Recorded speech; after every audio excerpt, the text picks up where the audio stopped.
Graça e paz, irmãos. Me chamo Alexandre e estou aqui para expor mais um capítulo da Bíblia. O capítulo escolhido de hoje é Colossenses. Vou tentar expor todos os capítulos, 1, 2, 3 e 4. E a tradução que eu uso é a NAA. Eu tenho algumas outras traduções, mas a que eu gosto de usar é a NAA. O que eu vou fazer? Eu vou ler o capítulo todo e depois tentar expor ele. Amém? No versículo 1 começa assim. Paulo, apóstolo de Jesus Cristo, pela vontade de Deus, e o irmão Timóteo, aos santos e fiéis irmãos em Cristo que estão em Colossos. Que a graça e a paz de Deus, nosso Pai, estejam com vocês. Versículo 3. Damos sempre graças a Deus, Pai de nosso Senhor Jesus Cristo, quando oramos por vocês, desde que ouvimos da fé que vocês têm em Cristo Jesus e do amor que vocês têm por todos os santos. Por causa da esperança que está guardada para vocês no céu. Desta esperança vocês ouviram falar anteriormente por meio da palavra da verdade do Evangelho, que chegou até vocês.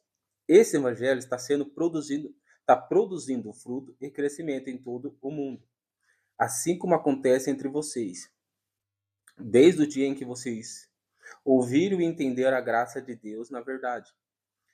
Isso vocês aprenderam de Epáfras, nosso amado conservo, e em relação a vocês, fiel ministro de Cristo, o qual também nos contou do amor que vocês têm no Espírito.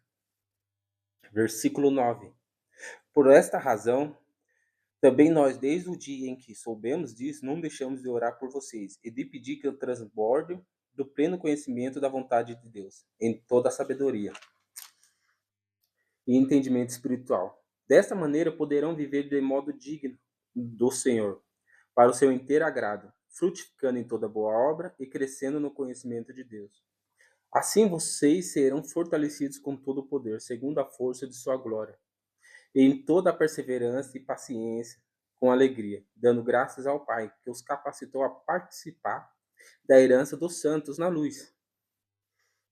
Versículo 13. Ele nos libertou do poder das trevas e nos transportou para o reino de seu Filho amado, em quem temos a redenção, a remissão dos pecados.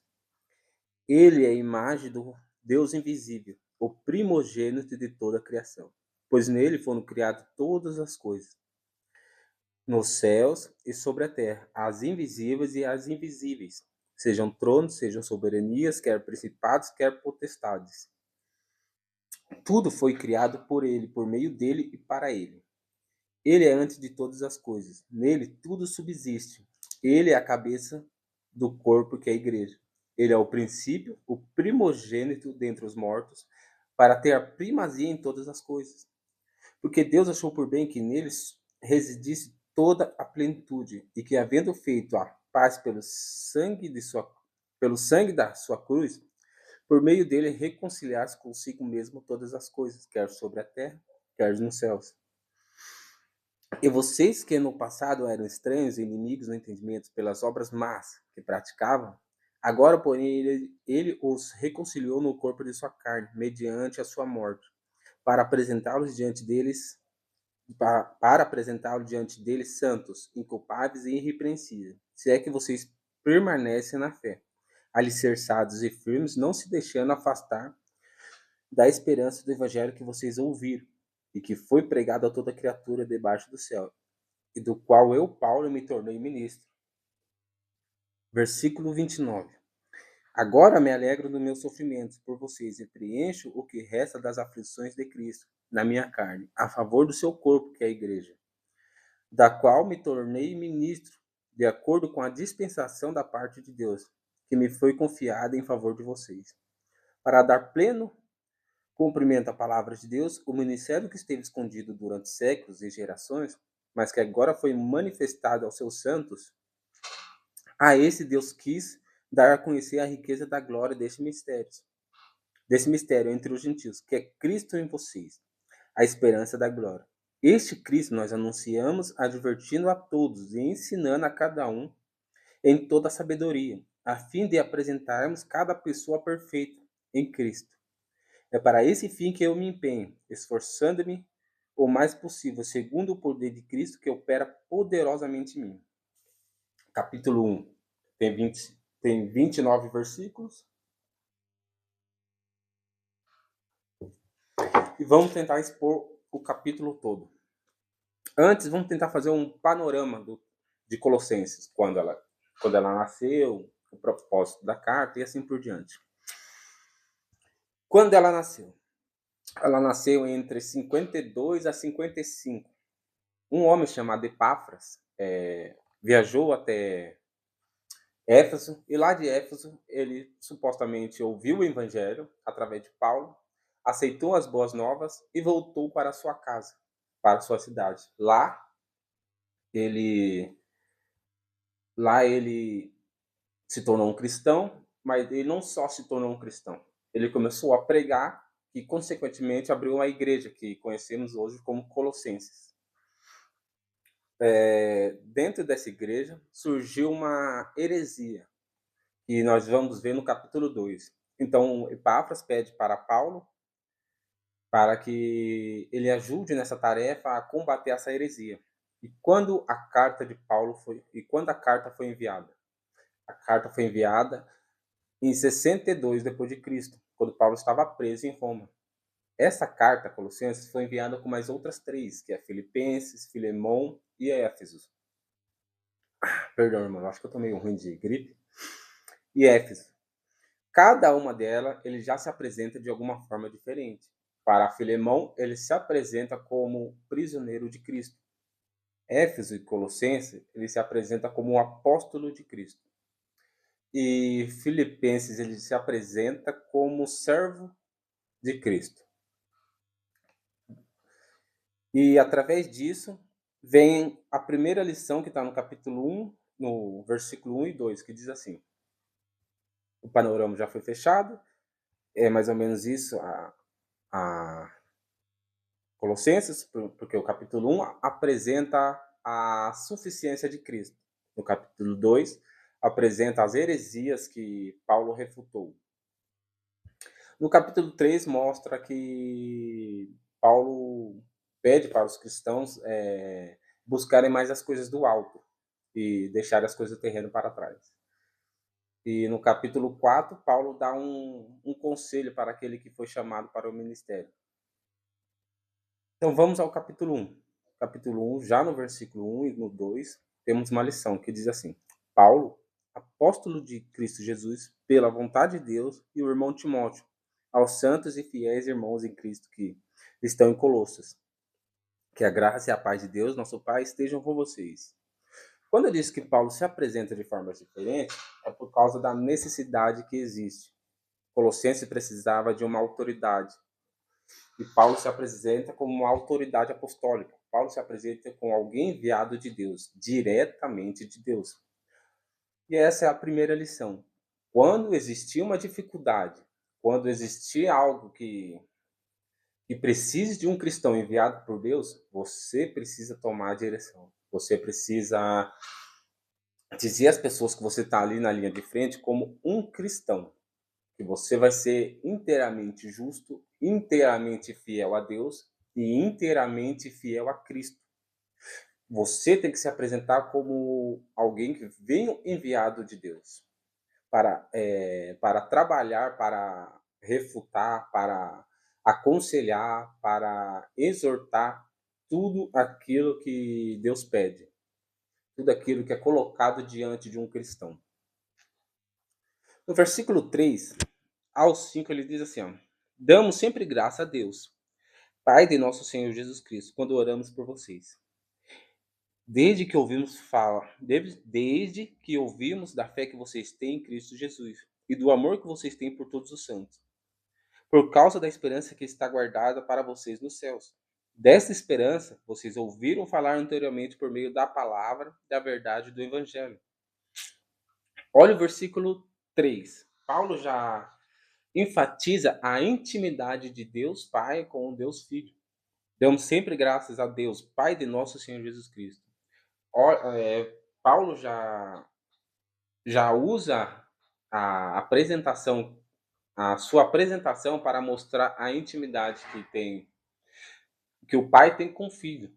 E isso você vai começar a reconciliar no capítulo 2, porque por causa da heresia, Paulo usa essa ideia para já confrontar a heresia do capítulo 2.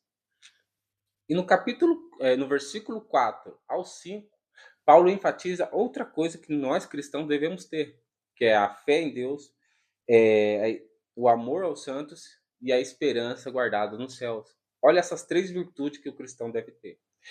A fé em Deus. Temos fé em Deus? Podemos dizer assim para as pessoas: temos fé em Deus e conseguimos viver dessa forma? Porque se nós temos fé em Deus, nós demonstramos frutos, tendo amor ao próximo. Conseguimos ter fé em Deus e demonstrar amor a outra pessoa, ao próximo? Porque se nós conseguimos fazer esses dois, vem a seguinte virtude, que é a esperança guardada nos céus. E que esperança é essa? Qual é essa esperança que você espera? Alguns podem dizer assim: eu espero que Deus me abençoe tanto que eu consiga vários carros, várias casas, que eu consiga muito dinheiro. Só que Paulo não enfatiza isso. Ele diz assim: que está guardado para vocês no céu. Você sabe o que tem guardado para você no céu? Ou melhor, você tem esperança que existe algo para você no céu? Eu poderia dar uma lista do que tem no céu para você. A mais importante é a presença de Deus. A segunda é que Deus vai dar um novo nome para você, vai te dar uma dignidade. A terceira é que Deus vai te dar autoridade. Ele vai te dar respeito. A quarta coisa é a presença de Deus, eu já disse. A quinta coisa é a presença de Deus. A sexta coisa, que é a mais importante de todas, é a presença de Deus. Quando nós formos para o céu, teremos a presença de Deus. E isso é a coisa mais importante que devemos aguardar dos céus. E na continuação do versículo 5, ele diz assim, ó, por meio da palavra da verdade do evangelho. Nós sabemos que o evangelho é verdade. Nós sabemos que ela existe uma verdade, que ela é a verdade absoluta. Mas por que Paulo usa verdade do evangelho? Para confrontar os falsos mestres, para confrontar aqueles que se diziam para aqueles que se diziam ter a verdade, mas na verdade eles eram mentirosos e falsos mestres. E Paulo diz assim: a verdade está no evangelho. A verdade está quando abrimos a Bíblia e pregamos a Bíblia. Ouvimos a voz da verdade quando Cristo fala conosco. Essa é a verdade do evangelho. Essa é a verdade que devemos eu e você entender, que a verdade não é o que achamos, não é o que ouvimos de velhos, dos que dizemos das pessoas mais sábias, não é aqueles estudados em acadêmicos. A verdade é quando abrimos as escrituras e ouvimos a voz de Deus claramente, porque é através das escrituras que ouvimos a voz de Deus. Olha no versículo 6 ao 8. Que chegou até vocês. Esse evangelho está produzindo fruto e crescendo em todo o mundo, assim como acontece entre vocês, desde o dia em que ouviram e entenderam a graça de Deus na verdade. Isso vocês aprenderam de Epáfras, nosso amado conservo, e em relação a vocês, fiel ministro de Cristo, o qual também nos contou do amor que vocês têm no Espírito. Paulo enfatiza a ideia de que o evangelho está produzindo fruto e crescendo em todo o mundo. O evangelho foi pregado em Jerusalém e cresceu e produziu fruto. O evangelho foi pregado em Antioquia, cresceu e produziu fruto. O evangelho foi pregado na Galácia, cresceu e produziu fruto. O evangelho foi pregado a você e cresceu. Ele produziu fruto. Ele realmente transformou a sua vida? Porque Paulo usa a ideia da parábola da semeadura, que aonde o evangelho cai, ele cresce, ele produz. Aonde o evangelho é plantado, ele produz frutos, ele cresce de forma abundante. Mas no seu coração, na sua vida, ele cresceu, ele produziu fruto, ou você deixou ele morrer? Ou você deixou o diabo tirar o evangelho da sua vida? Você deixou o diabo dizer que o evangelho é uma mentira? Você deixou o mundo sufocar o evangelho no seu coração? Você tem que entender que se o evangelho produziu fruto na sua vida, cresceu no seu coração, você deve mudar de vida. Você deve ter virtudes cristãs. E uma delas, e as três delas principais que Paulo usa bastante nas suas epístolas, é a fé em Deus, o amor ao próximo e a esperança do céu. E ele diz assim: desde o dia que vocês ouviram e entenderam a graça de Deus. E entenderam a graça de Deus na verdade. Isso vocês aprenderam de Epáfras, nosso amado conservo, em relação a vocês, fiel ministro de Cristo. Quando vocês entendem que que Deus enviou Jesus Cristo para te presentear por algo que você não merece, você entende o evangelho da verdade. Porque Paulo usa assim, entenderam a graça de Deus. O que é graça? É um favor imerecido, é um presente que você não merece. É um presente que você ganha sem ser o seu aniversário. É algo de Deus tão bom que você não merece ter. E quando você entende isso, que esse presente você recebeu na cruz, você realmente entende o evangelho. Você realmente entende porque Cristo se entregou na cruz, porque Deus te amou de uma tal maneira. Você tem que entender, colocar no seu coração que Cristo perdoou os seus pecados. E isso é um baita presente, porque se você reconhecer Cristo como Senhor e Salvador, no dia da sua morte, você será transformado em uma pessoa salva. Você será salvo, você será transformado em um novo corpo. E esse corpo será para a glória, para toda a eternidade. No versículo 7 diz assim: aprenderam de Epáfras. E essa ideia de aprender aqui é discipular. Quando uma pessoa se dedica ao ministério para pregar, então tem que ter algumas coisas para ajudar nessa pregação. Primeiro é tempo. Você tem que ter tempo para isso. Tem que disponibilizar horário para que as pessoas possam ouvir o evangelho. E Epáfras fez isso, disponibilizou tempo, disponibilizou local, disponibilizou a sua vida toda para dizer que Jesus Cristo perdoou os seus pecados, para dizer que Jesus Cristo morreu na cruz, para dizer para você que Jesus Cristo te ama, por isso que ele sofreu na cruz. E Epáfras aprendeu isso e ensinou isso. E por isso que as pessoas começaram a se converter. Por isso que as pessoas começaram a entender que Deus é amor e o seu filho é o salvador do mundo. Do versículo 9 ao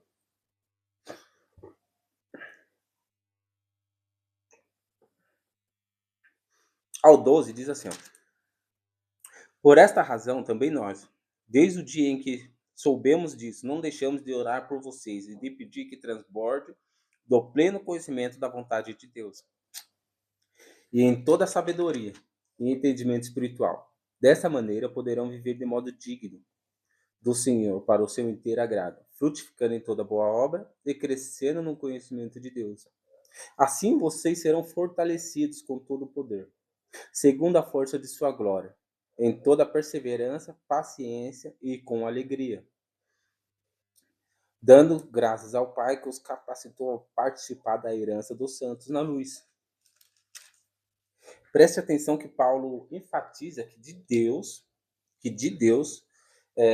ele pede para Deus o pleno conhecimento da vontade de Deus e de toda sabedoria e entendimento espiritual. Por que ele pede para Deus entregar isso aos homens, entregar isso aos colossenses? Era porque essa era uma parte da heresia que as pessoas tratavam mais espirituais, se tratava mais entendido que as outras pessoas, dizendo que conseguiria abrir o mundo espiritual para que vocês pudessem ter bênçãos espirituais. Paulo diz assim, não, isso só vem de Deus. Conhecimento da vontade de Deus só vem de Deus. E toda a sabedoria só vem de Deus. E entendimento espiritual só vem de Deus. Você só pode conhecer o mundo espiritual se Deus abrir os seus olhos. Se Deus te der uma experiência de vida, uma experiência de sobrenatural. Somente Deus. Homem nenhum consegue abrir o mundo espiritual e dizer que pode fazer qualquer coisa lá dentro. dizer que pode mandar em anjos, dizendo que pode trazer pessoas de volta, dizer que tem um entendimento maior que os outros porque é espiritual. Não. Só Deus pode dar isso ao homem e só Deus pode tirar isso do homem. Quem passa a dizer que tem sabedoria espiritual, entendimento espiritual sem Deus é mentiroso. Você deve entender isso, você deve colocar no seu coração que tudo que é espiritual vem de Deus, é Deus. E só Deus entrega isso ao homem. Você deve pedir para Deus discernimento espiritual para saber se quem está pregando realmente é de Deus ou não. Você deve pedir para Deus discernimento espiritual. Deus entrega isso àqueles que buscam o evangelho da verdade. Versículo 10. Dessa maneira poderão viver de modo digno do Senhor, para o seu inteiro agrado, frutificando em toda boa obra e crescendo no conhecimento de Deus. É o que eu acabei de dizer. Se você buscar Deus, se você pedir para Deus discernimento espiritual, você vai começar a viver de modo digno do Senhor, porque você vai começar a entender o que é certo, o que é errado, quem é o mentiroso e quem está falando a verdade. Você vai começar a entender que quem realmente agrada a Deus ou não. E você vai começar a começar a se afastar dos mentirosos, praticando boas obras.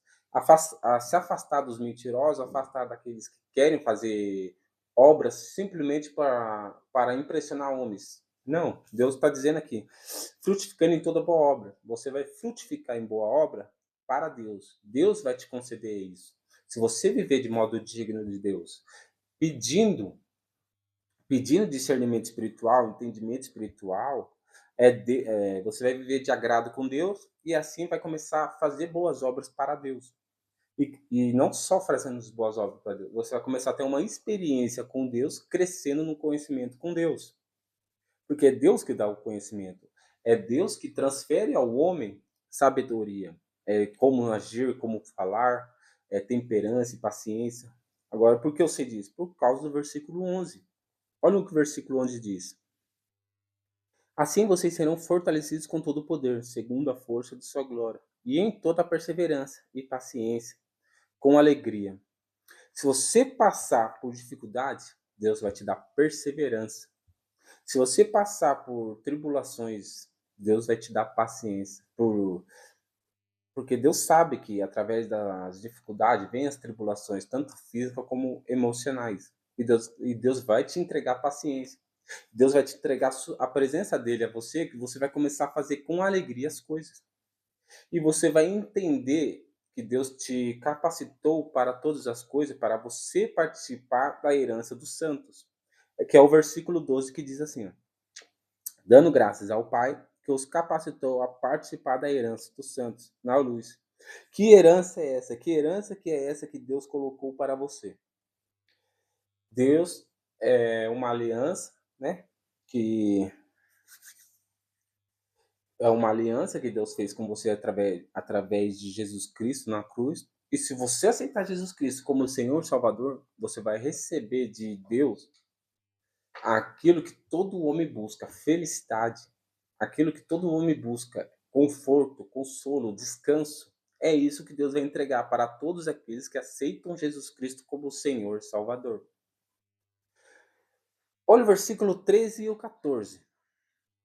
Ele nos libertou do poder das trevas e nos transportou para o reino de seu Filho, amado, em quem temos a redenção, a remissão dos pecados. Posso usar um exemplo da ideia do Egito para a terra de Canaã. Eles estavam em trevas, eles estavam sofrendo opressão, humilhação. Eles não estavam conseguindo adorar a Deus de forma digna. Então Deus usou sua mão poderosa, tirou eles do Egito e colocou perdão, irmãos, e colocou eles no caminho da terra de Canaã. Qual é a ideia? Eles tirou de uma terra que eles não serviam para eles e colocou numa terra prometida. Perdão, irmãos, estou meio gripado. E colocou eles a caminho de uma terra prometida, que manda leite e mel, uma terra que dá descanso, uma terra que transborda frutos, uma terra que alegra tudo e todos que moram nela. E é isso que o versículo 13 e o 14 nos ensina. Deus quer transportar nós desse mundo depravado, em pecado, decaído, para colocar nós no reino de Jesus Cristo, aonde lá é muito, 1000 vezes, 1 milhão de vezes melhor. Porque lá teremos algo que talvez algumas outras pessoas não terão, que é o que eu falei logo no começo do vídeo, a presença de Deus. A presença de Deus no reino de Jesus Cristo é a melhor coisa que existe no mundo todo. Você tem que entender que a presença de Jesus Cristo na nossa vida traz um conforto tão grande que nós só conseguimos pensar em Deus e em Jesus Cristo, em mais nada. Até o versículo 14, ele mostra para nós que o evangelho está sendo frutificado, que viver de modo digno do evangelho é de agrado de Deus. Agora ele mostra a suficiência de Cristo, do versículo 15 ao 20. Olha o versículo 15. Ele é a imagem do Deus invisível, o primogênito de toda a criação. Se você quer conhecer o Deus Pai, olhe para Jesus Cristo. Jesus Cristo tem todos os atributos de Deus, tanto os comunicáveis como os incomunicáveis. Qual é os atributos incomunicáveis? Jesus Cristo tem todo o poder. Jesus Cristo tem todo o poder para fazer o que Ele quer. Ele é onipotente, Ele é pré-existente, Ele é onisciente, Ele é atemporal. Todos os atributos que Deus tem, Jesus Cristo tem. O atributo que Deus tem, ele é perfeito. Jesus Cristo é perfeito. E o versículo 15 ainda diz: o primogênito de toda a criação. E devemos prestar um pouco de atenção, porque se você fala assim, ele é o primogênito de toda a criação, então logo pensamos que Jesus Cristo é criado. Não. Jesus Cristo não é criado. Tire da sua cabeça, Jesus Cristo nunca foi criado. Jesus Cristo existia antes do tempo. Jesus Cristo existia junto com Deus.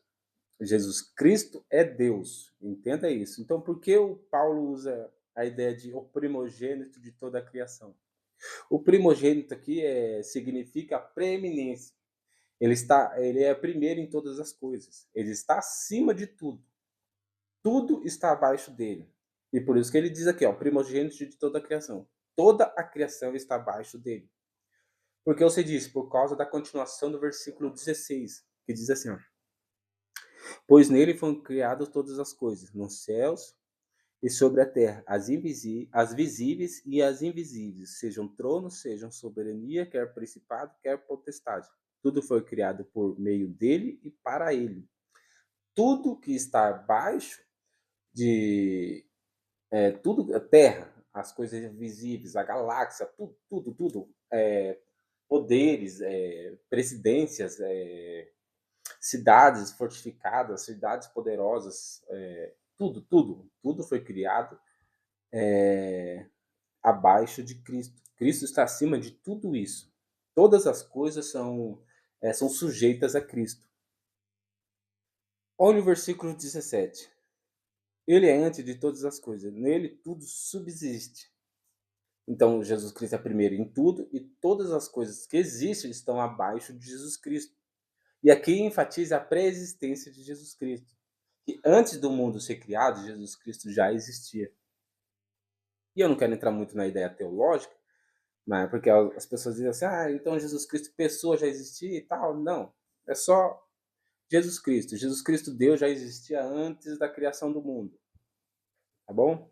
Ele foi encarnado lá em 2000 anos atrás, lá em Maria, mas antes disso ele era divinamente Deus. Aí depois ele foi encarnado e virou 100% Deus e 100% homem.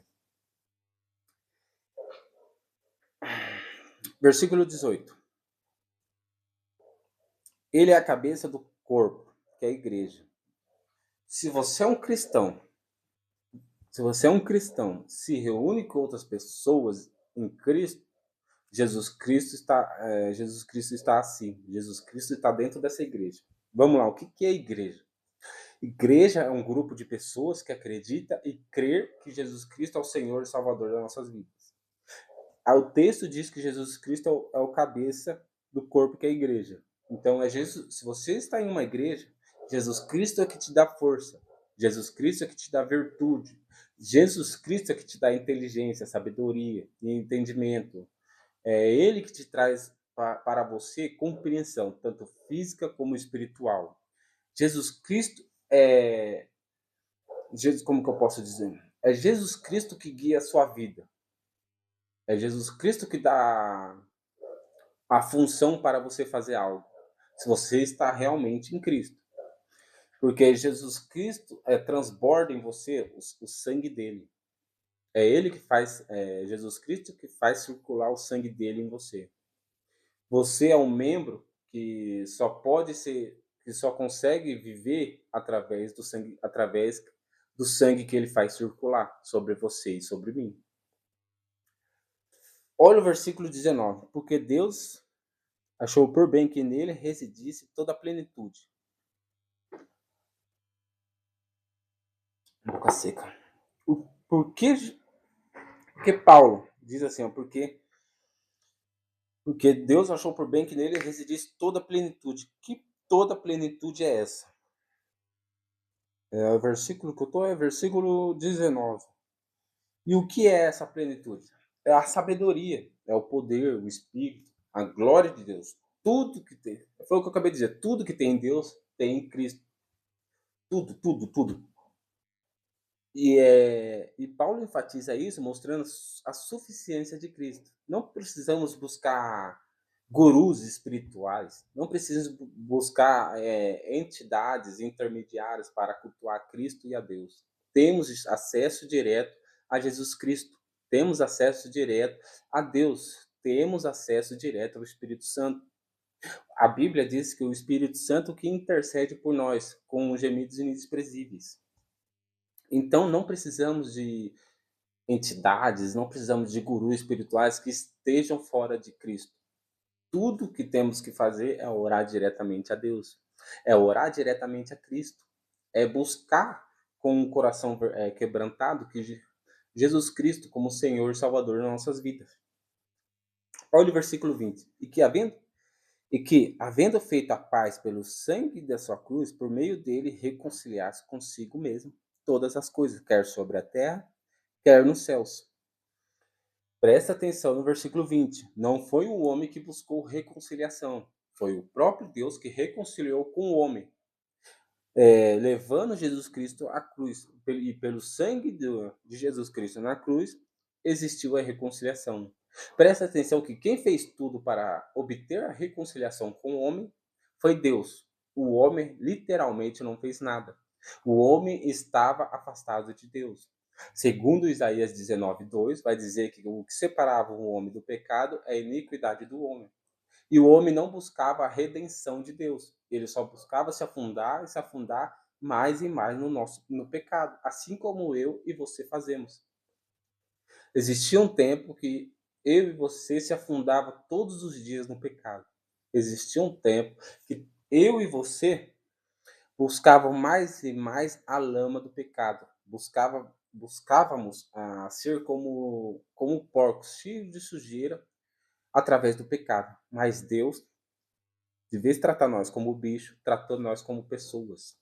Levando Jesus Cristo à cruz. E na cruz Jesus Cristo disse, Pai, perdoa-lhes, porque eles não sabem o que fazem. E se você entender isso, você vai entender que Jesus Cristo na cruz estava tentando dizer em paráfrases, quando ele disse, Pai, perdoa-lhes, porque eles não sabem o que fazem.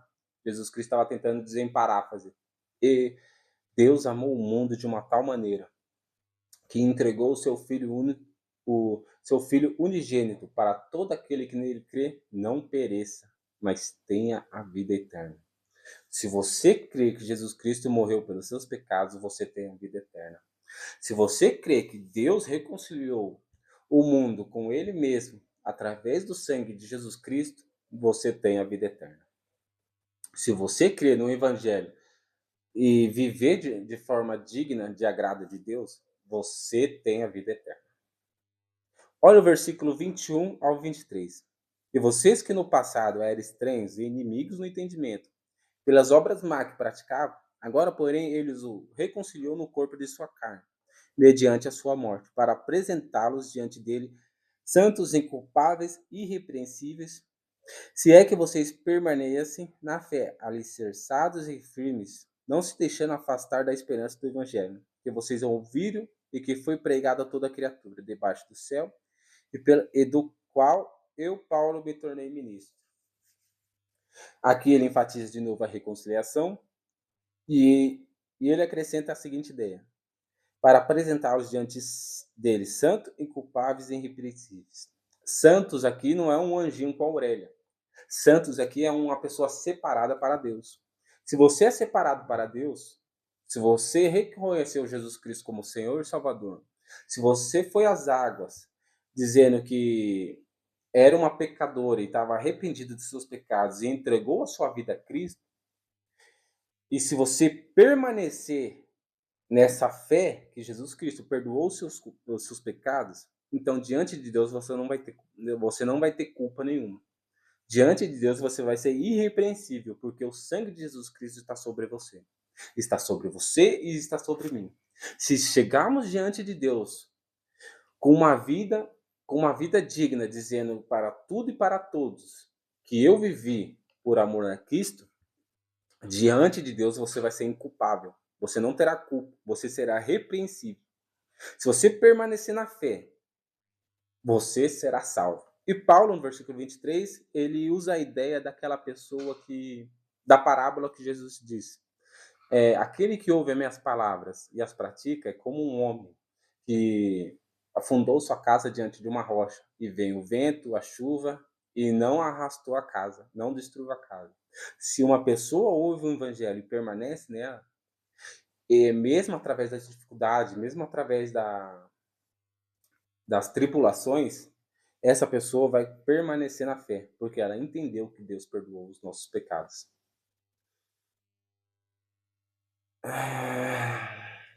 Na esperança do evangelho que vocês ouviram, que foi pregado a toda criatura debaixo do céu. Olha o versículo 24. 24 até o 27. Acho que é isso. Vai. Agora me alegro nos meus sofrimentos por vocês e preencho o que resta das aflições de Cristo na minha carne, a favor de você, do seu corpo, que é a igreja, da qual me tornei ministro, de acordo com a dispensação da parte de Deus, que me foi confiada em favor de vocês, para dar pleno cumprimento à palavra de Deus. O mistério que estava escondido durante séculos e gerações, mas que agora foi manifestado aos seus santos. A estes Deus quis dar a conhecer a riqueza da glória deste ministério entre os gentios, que é Cristo em vocês, a esperança da glória. Paulo se alegra quando sofre. Agora me alegro nos meus sofrimentos por vocês e preencho o que resta das aflições. Paulo, quando está preso, ele fala assim, ó, esse sofrimento que eu tô passando, para mim é uma alegria, porque vocês estão se convertendo. Através da minha vida, vocês estão aceitando Jesus Cristo. Através do meu sofrimento, da minha vida que eu passei, e Paulo poderia dar uma lista de todo o sofrimento que ele passou. Mas aqui ele só aborda os meus sofrimentos por vocês. E preencho o que resta das aflições de Cristo na minha carne, a favor do seu corpo, que é a igreja. Então, quando a igreja é fortalecida no Evangelho, na verdade do Evangelho, no poder do Espírito Santo, na presença de Deus, Paulo não fica triste com o seu sofrimento, Paulo fica alegre, porque é isso que ele quer. Ele quer que vocês sejam fortalecidos, ele quer que vocês sejam preenchidos com o Espírito Santo. Paulo quer que você esteja solidificação no Evangelho de Jesus Cristo. Ele quer que vocês sejam sólidos. Paulo quer que você tenha firmeza quando alguém perguntar para você: você é cristão? Paulo se alegra. Paulo se alegra quando você afirma com todas as letras: eu sou um cristão. Paulo não liga para os sofrimentos dele, porque ele sabe que o sofrimento dele está trazendo conversão. Que o testemunho dele está trazendo salvação às outras pessoas. E no versículo 25 ele diz assim: do qual me tornei ministro de acordo com a dispensação da parte de Deus, que me foi confiada em favor de vocês, para dar pleno cumprimento à palavra de Deus. O que é essa ideia de dispensação da parte de Deus? Antigamente, quando era aqueles casarão ou fazenda bem grande, existia alguns servos, alguns mordomos, acho que é assim que fala, mordomos, e esses mordomos, eles tinham o seguinte dever: cuidar da despensa, cuidar daquilo que as pessoas dentro da casa iam se alimentar, porque isso era principal para o mordomo e para o cuidado da casa. E Paulo está dizendo que ele usa essa ideia, né, de mordomo para dizer assim: ó, Deus me confiou um alimento para casa. Deus me confiou algo para eu entregar a vocês. E eu quero fazer isso em pleno cumprimento à palavra de Deus. Deus confiou a palavra de Jesus Cristo a Paulo, e Paulo está dizendo assim: eu sou um servo leal a Deus, um servo leal ao dono da casa, e eu quero que vocês recebam a melhor comida da casa. Eu quero que vocês entendam que através de mim vocês vão receber um alimento bom, um alimento que é guardado e só é recebido através do mandamento do dono da casa. E qual é esse mandamento? E qual é esse alimento?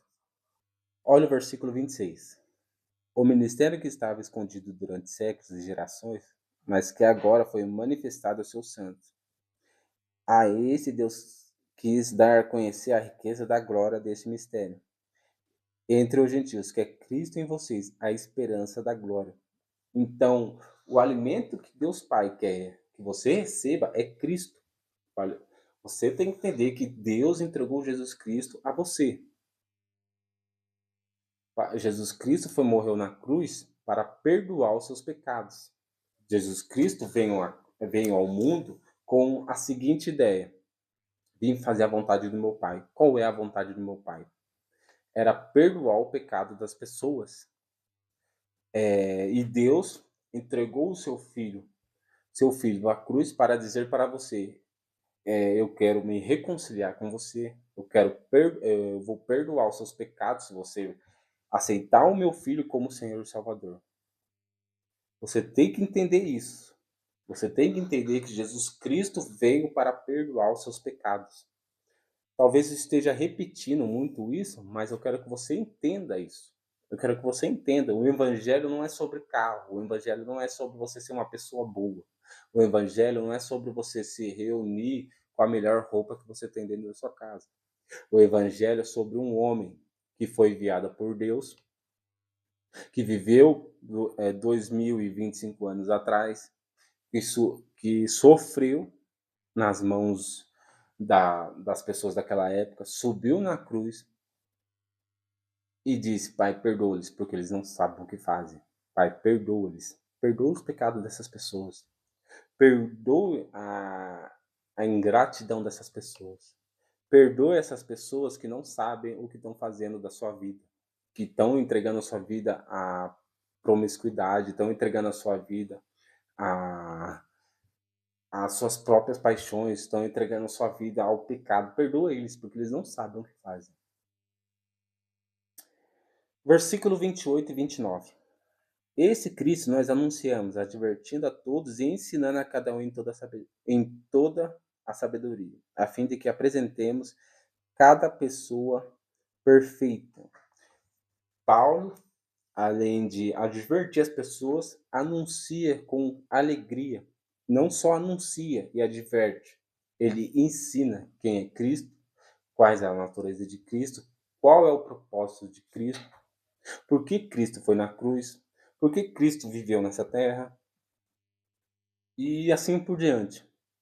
E ele diz assim, ó, a fim de apresentarmos cada pessoa perfeita. Como que é essa ideia?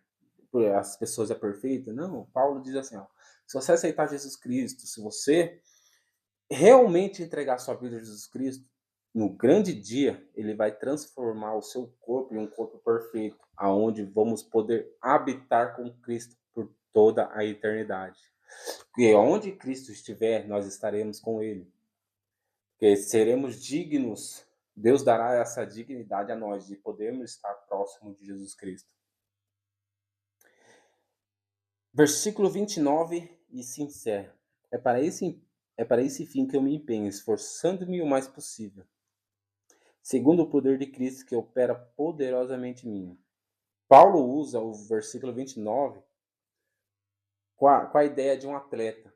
Ele se prepara, ele se esforça o máximo possível para que as pessoas conheçam a Jesus Cristo e que as pessoas entendam que Jesus Cristo opera poderosamente em Paulo e que também pode operar na sua vida se você entregar sua vida a Cristo, que pode operar poderosamente a mim se eu continuar e permanecer na fé em Jesus Cristo. Devemos entender que se queremos algo do céu, devemos buscar Jesus Cristo, porque Jesus Cristo é o ápice do céu. Jesus Cristo é aquele negócio, é aquilo que é melhor no céu. O céu só é bom porque Jesus Cristo está lá. O céu só é bom porque o Pai e o Filho estão lá. Se o Pai e o Filho não estão lá, então o céu só é céu. O céu só é mais um lugar. O céu só é bom porque o Deus Pai, que é bom, está lá, e o Deus Filho, que é bom, está lá. Eu encerro o versículo 29